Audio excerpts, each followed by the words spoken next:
अगली खबर एक सवालों के साथ, क्या संबंधों और क्षेत्रवाद का कोई संबंध होता है? ऐसा इसीलिए क्योंकि देश की सियासत में संबंध भी क्षेत्रवाद मानते हैं। विपक्ष तस्वीरों, फाइलों, अखबारों में तो एक दिख सकता है, लेकिन विपक्ष में भी हर किसी का एक पक्ष है। मतलब ये कि पश्चिम बंगाल की मुख्यमंत्री ममता बनर्जी दिल्ली में कांग्रेस के साथ हैं, लेकिन पश्चिम बंगाल में कांग्रेस के खिलाफ। मतलब आप इसको ऐसे समझिए कि दिल्ली में तो ममता बनर्जी और राहुल गांधी एक साथ हैं, लेकिन दिल्ली से करीब 1,500 किलोमीटर दूर ये संबंध खत्म हो जाता है। दिल्ली में जो दल एक दूसरे से हाथ मिलाते हैं, पश्चिम बंगाल में वही दल एक दूसरे को उंगली दिखाते हैं, एक साथ दूर दूर। जाहिर है कि ये सवाल तो पैदा होगा कि ये रिश्ता क्या कहलाता है। देश की राजधानी दिल्ली में और दूसरी तरफ पश्चिम बंगाल में, एक तरफ दिल्ली में एक साथ हैं तो पश्चिम बंगाल में अलग अलग चुनाव लड़ते हुए दोनों नजर आएंगे, यानी कि तृणमूल कांग्रेस और इसके साथ ही कांग्रेस, राहुल गांधी, ममता बनर्जी। ये अपने आप में एक इक्वेशन को, एक पॉलिटिकल माइलेज को कैसे एस्टैब्लिश करता है, इसके जमीनी सबूत भी सबके सामने हैं। जैसे कि अभी कुछ दिन पहले ही ममता बनर्जी ने पश्चिम बंगाल में कहा था कि किसी धोखे में मत रहिएगा, पश्चिम बंगाल में हम किसी इंडी अलायंस का हिस्सा नहीं हैं। तो वहीं अब कांग्रेस नेता अधीर रंजन कह रहे हैं कि एक बार के लिए बीजेपी को वोट दे देना, लेकिन गलती से भी टीएमसी को वोट मत देना। আমি শুনছি কেউ কেউ বলছে আমরা ইন্ডিয়ান অ্যালায়েন্স আমায় ভোট দিন। শুনুন, ইন্ডিয়ান অ্যালায়েন্স আমি তৈরি করেছি, আর ওটা দিল্লির কথা, এখানকার কথা নয়।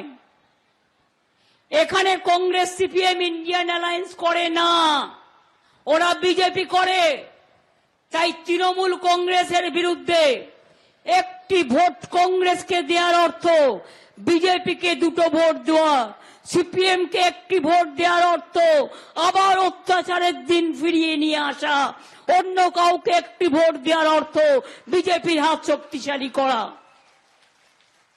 তৃণমূলকে ভোট দেওয়া মানে তার থেকে ভালো বিজেপিকে ভোট দিতে না, তৃণমূলকে ভোট দেওয়া মানে তার থেকে অনেক ভালো বিজেপিকে ভোট দিতে। अब आप जरा ये सोचिए कि जो दल चुनावों से पहले ही एक साथ नहीं, वो कैसे चुनावों के बाद एक साथ रह पाएंगे। इस पूरे इंडी अलायंस में अभी तक ये भी साफ नहीं कि इनका चेहरा कौन है। मतलब अगर आप पूरी लिस्ट देखेंगे तो आपको लगेगा कि कोई किसी के पीछे नहीं चलना चाहता है, और यहीं से बीजेपी की उस बात को भी बल मिलता है जहां पर प्रधानमंत्री नरेंद्र मोदी कहते हैं कि इस गठबंधन में हर कोई प्रधानमंत्री बनना चाहता है, और अगर ये सरकार में आ भी गए तो 1 ईयर 1 PM का कॉन्सेप्ट लागू कर देंगे। यहां पर हर किसी के मन में प्रधानमंत्री बनने वाली इच्छा को लालू प्रसाद यादव ने सही ढंग से सामने रखा था। कैसे, आप जरा सुनिएगा। सबके मन में इच्छा, और हमारे मन में भी प्राइम मिनिस्टर बनने की इच्छा, और क्यों नहीं रहना चाहिए, लेकिन हमको कोई हड़बड़ी नहीं। दौड़ने से इधर से उधर बिना मेल के बियाह कनपट्टी भर से नूर रगड़ने से कोई नहीं बनता। यहां पर 2008 में तत्कालीन रेल मंत्री लालू प्रसाद यादव जी कह रहे हैं कि सभी के मन में प्रधानमंत्री बनने की इच्छा है। ऐसा ही माहौल कुछ आज की तारीख में दिखता है, जहां पर एनडीए में तो मामला क्लियर है, लेकिन विपक्ष का चेहरा कौन है ये अब तक साफ नहीं। और अब तो विपक्ष के बीच लड़ाई भी साफ दिखती है, जो ये बताता है कि कोई किसी के पीछे नहीं चल सकता। ऐसे में अगर गठबंधन की सरकार बनती भी है तो 5 साल तक कोई एक ही प्रधानमंत्री रहे और ये क्षेत्रीय दल उन्हें समर्थन दें, ऐसा पॉसिबल लगता तो नहीं। और इसी को देखते हुए प्रधानमंत्री मोदी ने बीते दिनों एक बात कही थी, 1 ईयर 1 PM वाली बात, सुनिएगा।